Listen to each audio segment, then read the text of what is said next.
हे friends, आज हम इस वीडियो में बात करते हैं कि नॉर्थ कोरिया पैसे कैसे कमाता है, नॉर्थ कोरिया प्रोडक्शन क्या करता है। देखो, इस वीडियो में मुझे बोर्ड में कुछ बताने की वैसे ज़रूरत है नहीं। हम नॉर्थ कोरिया के बारे में समझते हैं। आप सभी को पता है कि नॉर्थ कोरिया एक डिक्टेटरशिप कंट्री है।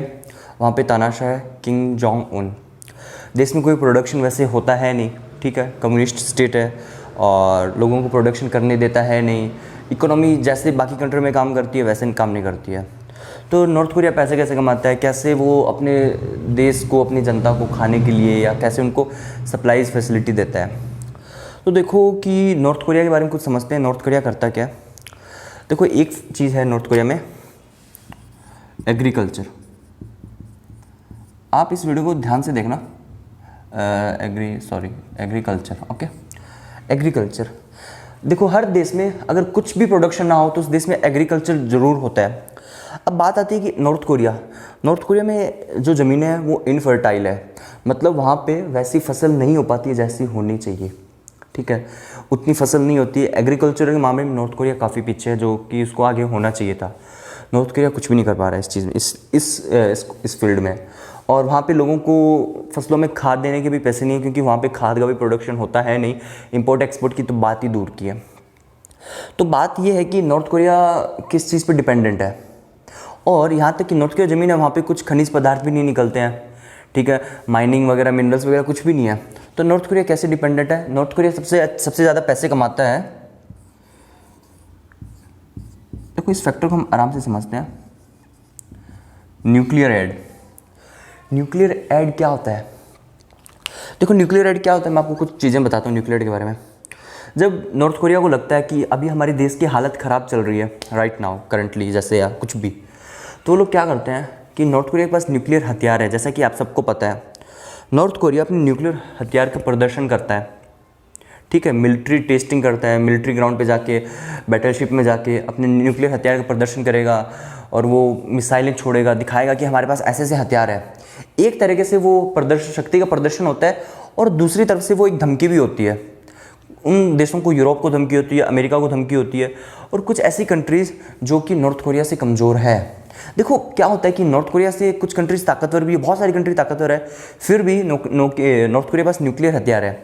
देखो, अमेरिका चाहे तो नॉर्थ कोरिया को एक रात में हरा सकता है, लेकिन नॉर्थ कोरिया भी अमेरिका को ऐसा नुकसान पहुंचा सकता है। अगर हार भी जाएगा तो कुछ ना कुछ नुकसान तो ज़रूर पहुंचाएगा अमेरिका को। जापान को वो इनडायरेक्टली धमकी देता है, चाइना को भी देता है। देखो, चाइना भी उसको हेल्प पहुँचाता है नॉर्थ कोरिया को। कैसे, तो कंट्री उसको शांत रखने के लिए उस नॉर्थ कोरिया के देश के लोगों को एक ऐड देती है, AID ऐड। कुछ उनको राहत के लिए पैकेज दिया जाता है, उनको खाना पहुंचाया जाता है या खाने के लिए कुछ चीज़ें दी जाती है। तो जब वो मिल जाता है तो नॉर्थ कोरिया शांत हो जाता है। आपको मेरी बात समझ में आ रही है। ऐड कौन कौन देती है। USA देता है, यूरोप के कंट्रीज़ देती है, और जापान और साउथ कोरिया बहुत देती है, ठीक है। साउथ कोरिया को नॉर्थ कोरिया से सबसे बड़ा खतरा है, ठीक है। अब बात आती है न्यूक्लियर एड। अब बात आती है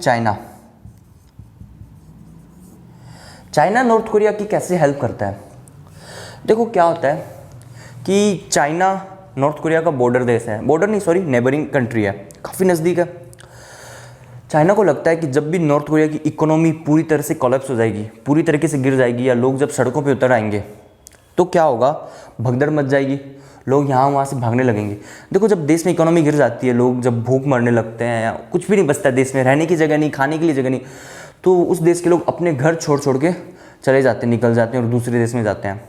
तो ये हज़ारों सालों से होता है। हम लोग देखते हैं माइग्रेंट्स, रिफ्यूजीज़ वगैरह आते रहते हैं, इसी वजह से आते हैं। वार छिड़ जाता है, कुछ बचता ही नहीं है देश में रहने लायक। तो चाइना को लगता है कि जब कभी नॉर्थ कोरिया में ऐसी हालत होगी, नॉर्थ कोरिया में ये हालत कभी भी हो सकती है, कल भी हो सकती है, बस ऐसे कगार पे हम, तो चाइना में millions of refugees, immigrant north Korea से आ जाएंगे।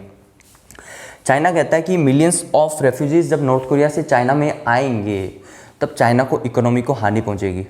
अब देखो, क्या होता है कि चाइनीज़ लोग का एक कंसेप्ट है कि चाइना की गवर्नमेंट हर लोगों से अपना काम करवाती है, और नॉर्थ कोरिया लोगों को कुछ काम करना आता है नहीं वैसे, क्योंकि वो ऐसे कल्चर में रहे, ऐसे गवर्नमेंट के अंडर में रहे, उन्हें कुछ भी नहीं पता, मशीनरी उन्हें नॉलेज है नहीं। तो चाइना को लगता है कि वो रेफ्यूजीज़ बॉर्डर क्रॉस करके हमारी चाइना में आ जाएंगे, मिलियंस ऑफ मिलियंस जब आएंगे तो उन्हें राहत पैकेज दिया जाएगा, उनको रहने के लिए जगह दी जाएगी, नहीं दी जाएगी तो कम्युनल टेंशन होगा, चाइनीज़ और नॉर्थ कोरियंस लड़ने लगेंगे, इस वजह से चाइनीज़ गवर्नमेंट डिस्टर्ब हो जाएगी। तो क्या रहता है कि जब ऐसी कंडीशन को बचाने के लिए चाइनीज़ गवर्नमेंट कुछ एक पीरियड में, कुछ महीनों में या कुछ हर एक साल में, मतलब उनका जो भी सिस्टम है, नॉर्थ कोरिया को एक राहत पैकेज देती रहती है, उसको फाइनेंशियली हेल्प करती है वगैरह वगैरह इन सब चीज़ों से। तो नॉर्थ कोरिया वैसे कुछ करता है नहीं, ये दूसरी कंट्री को धमका के, मतलब ये सब चीज़ें करके उनसे राहत पैकेज लेता है और नॉर्थ कोरिया वैसे सर्वाइव कर रहा है। मे बी कभी भी ऐसा कुछ हो सकता है कि नॉर्थ कोरिया एक दिन गिर जाए, इसकी इकोनॉमी कोलैप्स हो जाए, गिर जाए, कुछ भी हो सकता है। और सबसे ज़्यादा नुकसान अगर कोलैप्स होगी तो सबसे नुकसान चाइना को होगा। इसीलिए चाइना और यूएसए जैसी कंट्री नॉर्थ कोरिया को ऐड देती है। आई थिंक आपको इस वीडियो में समझ में आ गया होगा। इस वीडियो से रिलेटेड आपको कुछ कन्फ्यूजन तो हम लोग नेक्स्ट वीडियो में बात कर सकते हैं, आप कमेंट में मुझे रिप्लाई करके बता सकते हैं। तो मिलते हैं नेक्स्ट वीडियो में। Thank you friends.